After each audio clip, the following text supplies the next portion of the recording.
right, so let's talk a little bit about group differences when we're thinking about intelligence. Okay, so we're looking through group differences. You run across lots of data points, kind of like this, right? That get championed but seem confounding. That various groups of people may be, somehow inherently more intelligent, and what we know is that's not necessarily the case.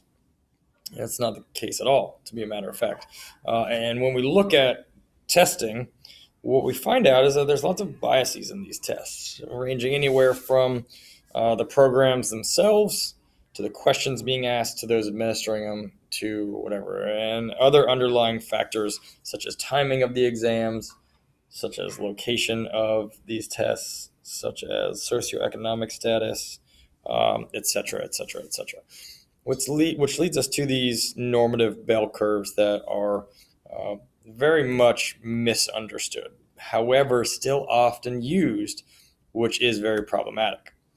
So, what we see when we're looking at within group and between group differences, right? And this kind of leads to how you make some of those assertions. If you've got on the left, you've got 1,000 males, let's just say there. On the right, you've got 1,000 females, and you take this random sample of them, you get, say an average or a mean of 103 for the males and then 99 for the females. However, if you take a look at a couple individuals, you notice that Cass and Gertie, they're performing much higher than Rich and Stan over there. But on average, we get, this difference, right? Which leads to a lot of these unnecessary, incorrect assumptions between groups. So one of the things that we have to be really careful is when we go back to our methodology is how we study this, and putting too much into these random sampled or these sampled IQ tests and so on, because it's almost impossible to really quantify the individual's differences, right? And I know we've gone over types of intelligence and all that kind of stuff. So how do you quantify it? What does this mean representing? What does that mean for projected intelligence or ability or desire, or on and on and on and on? Okay.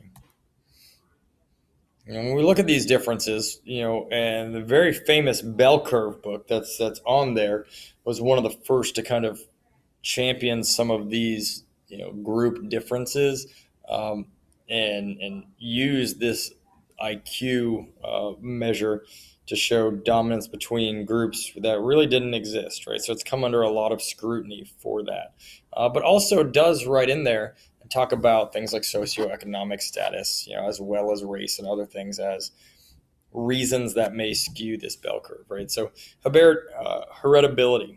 So this is, what traits do you inherit from your parents? So this is the nature aspect of the discussion as one reason, for differences in IQ scores. Another's socioeconomic status, right? Who has money and who doesn't? Okay, we have loads and loads and loads of data knowing that more affluent families value education, purchase more books, are able to read to their kids solely for the sheer fact that they've got the financial wherewithal to do it. Okay. And testing bias. Who writes the tests? Okay. Who writes the test? What are the questions that are being asked? Okay. And we'll take a look at that again here a little bit later. And stereotype threat. Okay. How do we look at, basic stereotypes of groups of people, and it changes the way that we perceive their abilities? So how can we take a look at the difference between heritability? So I like using this cornfield or wheat field analogy, right? So you get field one, okay? Field one has got really thick, good, strong roots, nice and full and tall. Field two, not so much, okay? So what do we look for here? So how can they be related to our heritage of our parents? So depending on what genetics you're given, right?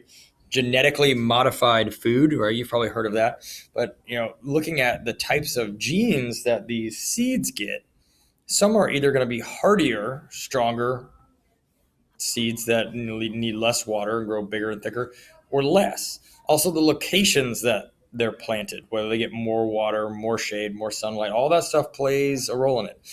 But if you're looking at, breeding, and if you're looking at who is getting married, perhaps who is having these children, and you go across socioeconomic status and location and all those other things, there is a little bit to be said about the genes and what genes you have. And we looked at that on the last basics, where we see IQ scores, and your genes often predispose a range in which you could fall. And then a lot of the other aspects, the nurture parts, kind of help you maximize that.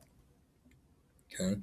So socioeconomic status. Okay. Some things to understand when it comes to IQ scores, and talking about things as you see down here, that we get all these academic gaps, right? We get these achievement gaps, especially amongst minority groups. And really what we know from psychology is it's not an intelligence ability thing. It's often a socioeconomic thing. These other factors play a huge role, okay? So in comparison, this is what studies have shown: have fewer years of education, have lower quality health care, are more likely to face prejudice and discrimination, have lower birth weights, attend lower performing schools, are 3 times more likely to live in single parent households, have higher rates of chronic illness, are more likely to live at or below the poverty line. All those reasons, outside of 2 of them, have nothing to do with school. Nothing. But it plays a major role in the perceived and stereotypical belief of intelligence and ability. Okay.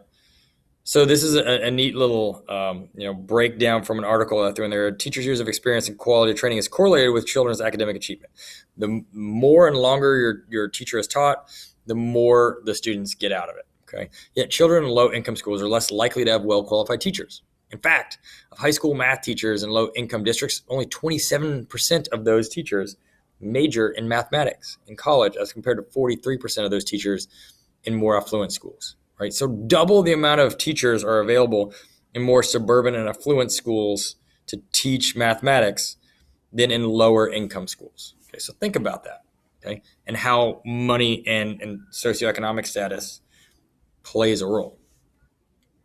Testing bias. What is this? Okay, so the tendency of a test to systematically over or underestimate the true scores of an individual to whom that test is administered, or those who are members of a particular group. Talking about ethnic minorities, racial minorities, genders, sexes, etc. So here's an example. Okay, so these are actual questions taken off of standardized tests. So question: runner is to marathon as marathon is to envoy embassy, martyr massacre, oarsman regatta, referee tournament. Okay, horse stable. Okay. We might have quite an advantage here. Okay, because if you pay attention, coming up in about a month, you'll know that the answer is C. That a marathon, okay, is to a runner what an oarsman is to a regatta. An oarsman is a person participating in a regatta, which is a race or a little tournament, and a runner is a participant in a marathon. Okay. But if you didn't grow up by water, where that has taken place, if you grew up in the city, if you grew up poor and in the country, you may have no idea what that answer is. Okay, so let's take this one, for instance, another standardized question, which is, again, from a different form of standardized test, focused on different types of questions. How long should one boil chitlins while preparing them?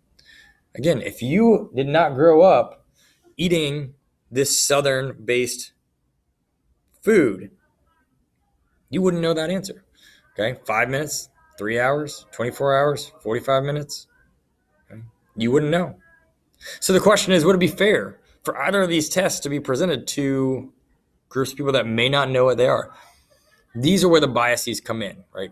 Questions written by those that have biases, perceived to be written for those that would not have the information. Okay. Here are some excerpts from FRQs, right, that deal with the stuff from intelligence that we're talking about, right? IQ tests, skewed distributions, all that stuff. Okay. But there, right off, we talked about, describe how to determine whether an intelligence test is biased. Okay. How are the questions written? Who wrote it? What's the purpose of the exam?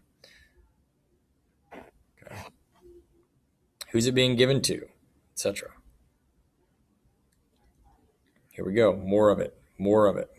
Bias. Okay.